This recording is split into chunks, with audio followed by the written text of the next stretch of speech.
Shalom. Call halal Yahweh Bashar Bashar Bahashem Rakakwadash. Double honors unto the apostles and the elders. Salutations to all my fellow laborers doing this work in truth and sincerity, risking their lives and their freedom to do so. To the scattered, hopefully elect, scattered around the four corners of the earth, that be among the heathen, that be like unto the speckled bird. To the Akwaf that are listening and learning to you, I say Shalom. This is your brother MALCHAAMAH from the branch of the Great Millstone here in Chicago, coming at you another lesson in truth. We're going to talk about the valley of the dry bones. And what you have to understand is that the valley of the dry bones, awakening is an act of war. All right, waking up to the fact of true history, and then waking up to the fact that you are Hebrew Israelites, as the Bible prophesied that they will wake up in the last days, not that they will be claiming that they've been the Hebrews all along. That the Bible clearly states that they will discontinue from their heritage, Jeremiah 17:4, and then that it also says that in the last days they should remember themselves, Baruch 2 and verse 32 or something like that. All right, it says that they will wake up to who they were and remember themselves.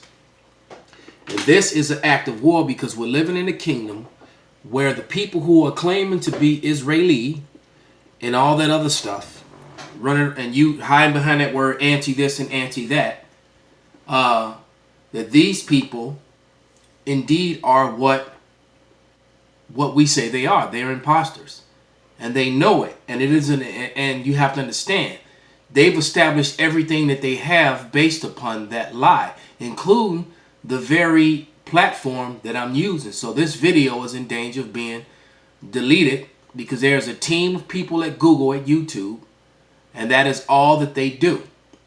It's look for evidences that prove that it had nothing to do with hate. There's no hateful words being spewed here. Just truth and evidence in scripture. All right? But this is Ezekiel 37. And I'm gonna start at verse 1 and read down to verse 4. I could read the whole thing, but I'm just going to read down to verse 4. But it says, "And the hand of Yahweh was upon me, and carried me out in the spirit of Yahweh, and set me down in the midst of the valley, which was full of dry bones, and caused me to pass by them round about. And behold, there were very many in the open valley, and lo, they were very dry. And he said unto me, Son of man, can these bones live? And I answered, O Yahweh power, thou knowest. And again he said unto me, Prophesy upon these bones, and say unto them, O ye dry bones, hear the word of Yahweh." And that is what we do week in and week out. And it's been, for me, it's been almost 12 years. All right. And in that 12 years, I've seen a lot happen. And now I've come to realize that many of the dry bones are awakened on their feet, including a lot of you celebrities and you people who are in government, who are in positions to speak up, but too afraid of losing. Look, we are at war. These people are declaring war on us. They're trying, just like the Bible said. How much has to happen before you realize that they do not fit any of the prophecies, man? You're not looked at as being a terrorist because you're saying you're Jewish, because you're proclaiming your nationality. You weren't stripped of your nationality, but the Bible said that would happen to the Israelites. It said that they will be stripped of their nationality, of their heritage, and that another people would claim it. It says that. And that they will be scattered abroad, and they will be in that dead state. They will be those dry bones until the day of the awakening, and this is what they fear. And and so they're just going to use their war machine, which is the propaganda and their media, all right, weaponized media, to focus on emotional talk points, all right, and things of that nature, to distract from the evidences and the proof. This is like having a witness and evidence that exonerates you in court, but them not allowing it to be presented in court. See, they never want to deal with the information that's presented. So character assassination is what you're witnessing. That's how they operate. They have to destroy, and they showed you that in that movie with Will Smith and what's his name? What's it? Not Dennis Hopper. Now I can't think of his name. But the movie Enemy of the State. He broke it down. They have to discredit you so that anything you say at that point is non and void. And that's what they're doing. They're trying to discredit and demonize. This is character assassination. Instead of, well, what are they talking about? Let's hear what they got to say. No, because if you listen to what we've got to say, there's no way around the evidences and the proof. A new book is addressing the age-old question about whether people of African descent were present in biblical history.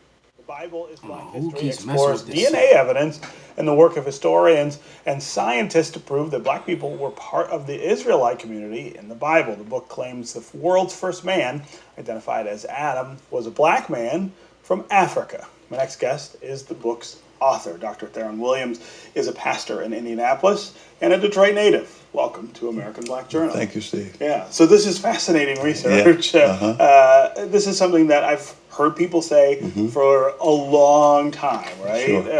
That black people are part of the original human tribes, including in the Bible. But the idea of trying to prove that through DNA and records, I think, gives it an added dimension. And see, they want to ignore things like this. All right? This is Psalms 58 and 58, and as a matter of fact, before I read it, let me just put it back on this title. All right?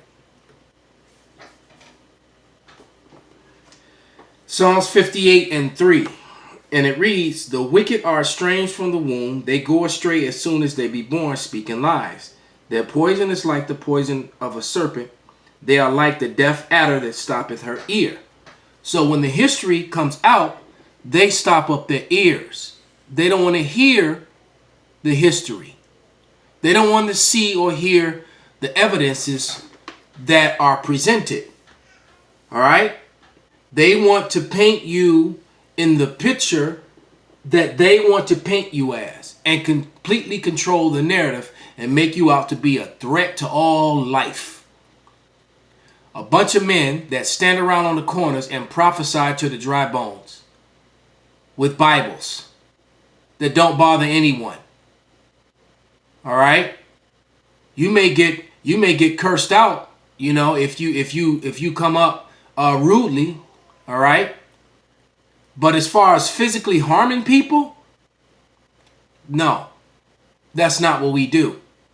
Then all this fabricated information about religious writings and my religion is only, anyone who's a Hebrew Israelite will clearly tell you that we don't, this isn't a religion, this is our heritage. So for someone to say this is the only true religion, or say that someone said that, that person is not a Hebrew Israelite. The Hebrew Israelites is not a religion. It is our heritage. All right? That was a race of people. All right?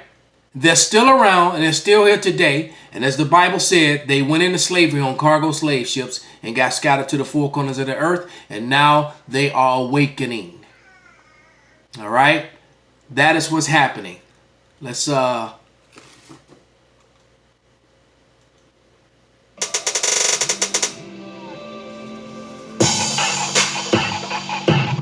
carries out. Sorry, let's go to the 4-minute and 41-second mark of this video. A million followers in America on his was that you from the truth carries out domestic there we go. Carries out domestic terror attacks in this country. Earlier this week, I made some comments about that in a conversation with Chris. I said that the biggest terror threat in this country comes from radicals on the far right, primarily white men. That angered some people. But let's put emotion aside and look at the cold, hard facts. The evidence is overwhelming. A recent report from the Government Accountability Office shows that. Even though more people died in attacks connected to Islamic extremists, the vast majority of deadly attacks in this country from 2001 to 2016 were carried out by far-right violent extremists. So, well, there it is. This is Psalms 58 and 6. Break their teeth, O power, in their mouth. Break the great teeth of the young lions, O Yahweh. Let them melt away as waters which run continually. When he bendeth his bow to shoot his arrows, let them be as a cut in pieces. Call Halal Yahweh Bashar Bashai, Bahashem Rakak Wadash, Wa Abad Babal.